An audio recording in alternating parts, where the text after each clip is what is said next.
Bom, oi de novo. Só complementando o que a Cari e a Eliana falaram, nós formamos na Abrela um grupo de trabalho justamente para saber quais são as necessidades específicas dos portadores de ELA e dos cuidadores, para a gente levar justamente essas propostas para os deputados, vereadores, essas coisas.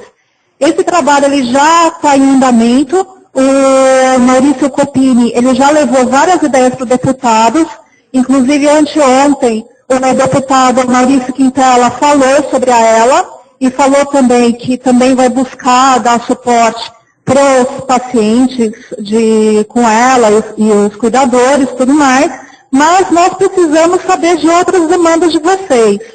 Então, visando também a saber disso, a gente fez um blog jurídico da Abrela, a gente vai disponibilizar uma série de materiais lá, leis, jurisprudência são as decisões dos tribunais.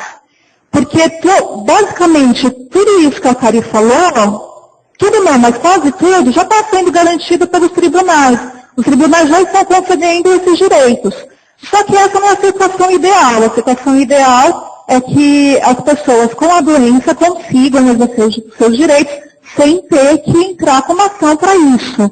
Então, para ficar mais patente esses direitos, a gente precisa de normas específicas.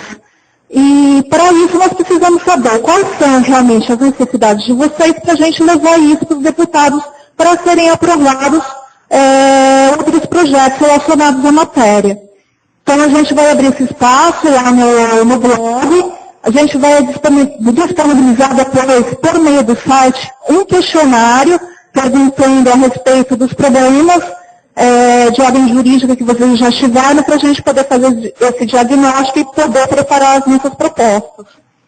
Tá? Aí, só para complementar também, o blog é abrelajur.blogspot.com e o site da Abrela, que é o www.abrela.org.br. Obrigada, tchau. O blog qual que é mesmo, Márcia? O blog é abrelajur, tudo junto, .blogspot.com.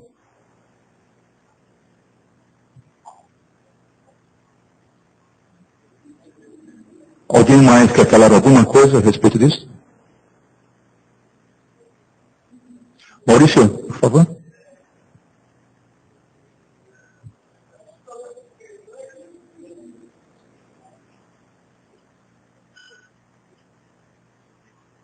Nós estamos na internet, estamos com 28 pessoas na internet lá, acompanhando a reunião também, e isto é muito importante porque cada uma divulga mais e vai multiplicando essa informação, tá bom?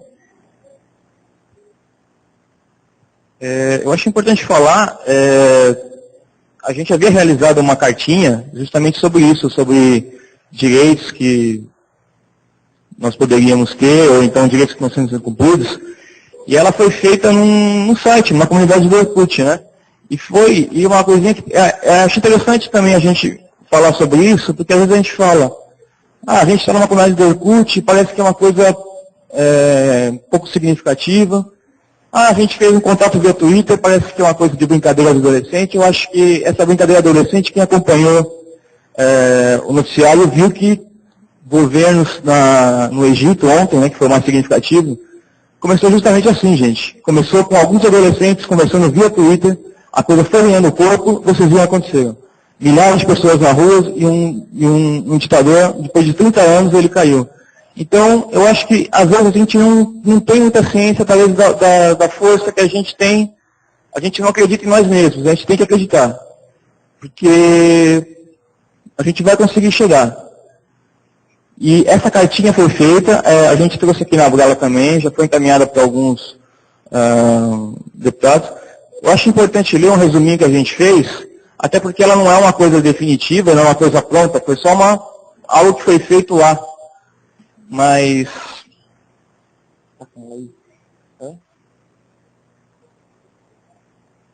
de qualquer maneira, eu vou falar algumas coisas que a gente percebia que eram mais gritantes lá a primeira, principalmente pessoas de outros estados. justamente, elas não conseguiam fazer cumprir a lei que entregava o Rilutec ou que entregava o BIPAP. Era a maioria das reclamações que a gente tinha na comunidade. Então essa foi uma que a gente colocou na carta. A segunda, que era muito importante, questão da aposentadoria. Né? Pela característica da ELA, a aposentadoria atualmente ela só vem sendo concedida quando a pessoa atinge um estágio em que ela já entra, não na categoria de provedor de ELA, mas na categoria de tetraplégico, se eu não me engano. Eu não lembro o termo jurídico. Estado terminal. Exatamente. Ou seja, né, pela natureza da ELA, o que a gente acha que é do nosso direito é que, a partir do momento que o diagnóstico seja confirmado, a pessoa já tem o direito à aposentadoria. Ligado a isso também, há uma lei que até, vou usar o termo curioso, que a pessoa que se aposenta devido à incapacidade, ela tem direito a 25% de acréscimo para pagar ao cuidador. Né? Só que todo mundo sabe que é impossível você pagar um cuidador com 25% do salário mínimo.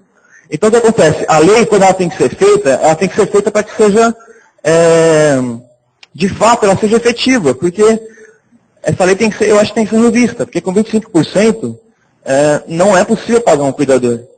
Né? De qualquer maneira, pior ainda, essa lei não atinge os pacientes com ela. Por quê? Porque se você for se aposentar por invalidez ou por incapacidade, você tem direito.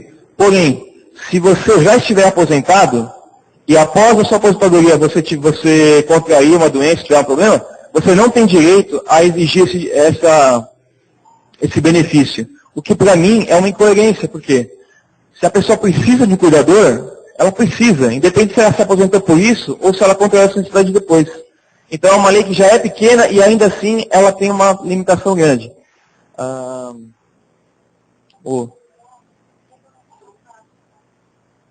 Me ajudar a fazer os negocinhos aqui. Essa aqui é a primeira, né? Bom, gente, agora eu vou fazer a cola aqui da cartinha. A cartinha, é o que eu falei, essa cartinha foi feita em conjunto, lá na comunidade, a gente foi colocando, esperou, o pessoal dar respaldo, então foi feita coletivamente, tá? Direito à aposentadoria eu já falei, 25%, que é a que eu estava falando agora. A gente também vem pleiteando algo nessa direção, por exemplo, das várias bolsas que tem no Brasil, né? Então vou ler aqui para ficar mais fácil. No caso do benefício, pensão e aposentadoria ser inferior a 2 salários mínimos, criação de um abono nos moldes do Bolsa Família ao portador da doença, de maneira que possa ter as garantias mínimas para a manutenção de sua qualidade de vida, uma vez que devido à doença os gastos da família se multiplicam. Isso aqui eu não preciso falar para ninguém aqui, todo mundo sabe disso, né? O que era o padrão de vida de uma família antes da doença e o que é depois. Todo mundo aqui às vezes sabe falar sobre isso. E, gente, eu já ouvi, inclusive, quando a gente estava na internet, eu já ouvi até pessoas, né, que militam em outras áreas de direitos aí. É impressionante como há pessoas militantes antigos de direitos humanos que não fazem essa associação entre direitos humanos e pessoas com portadores de deficiência. Quando foi esse dia 13 de dezembro, que foi o Dia Mundial dos Direitos Humanos, é impressionante, cara, como você falava com as pessoas e... Não, mas não tem a ver. Falei, pô, tem tudo a ver. Eu acho que, inclusive, a questão do deficiente, da pessoa com deficiência, é até antes de uma questão de saúde, uma questão de direitos humanos. Né? Mas, por exemplo, há vários auxílios. Essa semana foi aprovado o Bolsa Atleta na Câmara. Né? Tem auxílio para várias pessoas. Por que não conceder um auxílio para as pessoas que estão passando por uma doença, né, dessa e que estão tendo dificuldades assim enormes? Existe até, não sei se vocês sabem, gente, e pelo amor de Deus, eu quero dizer aqui que eu não sou contra a lei, mas eu acho que muita gente não sabe. Vocês já ouviram falar da Bolsa Reclusão, se eu não me engano, esse é o nome dela? Vocês conhecem? É uma bolsa de R$800 que alguns presidiários têm direito, né, a partir do momento que ele é recluso, então a família, os dependentes, têm direito a receber essa bolsa. Vou voltar a falar, eu não conheço direito da lei, não sou advogado, eu acho que até ela deve ter uma característica de proteger a criança, no caso, que realmente é dever do Estado proteger essa criança que é filho de alguém que cometeu algum crime, e a criança não pode pagar pelo crime que os pais cometeram. Eu não sou contra essa lei, gente, não conheço a fundo, mas, né? Só que eu acho que, então, por que a gente também, de certa forma, a gente não está recluso? Muitas pessoas aqui, eu fui obrigado a sair, quer dizer, eu tenho dificuldades enormes no meu emprego com isso. Quantas pessoas não são obrigadas a largar a carreira profissional para se dedicar ao cuidado de alguém? Quantas pessoas não são, de fato, ficam em casa, reclusas? Então, eu acho que a gente também tem direito, a gente tem que lutar por ele, né? A internação domiciliar, que eu falei, novamente eu não vou aqui, eu não sou especialista, não sei exatamente quais os termos jurídicos, né, da coisa. Mas, enfim, internação domiciliar, ou seja, é dever do Estado para promover esse papel desse cuidador, né? Ele é essencial. Sem o cuidador, o paciente não vive, entendeu?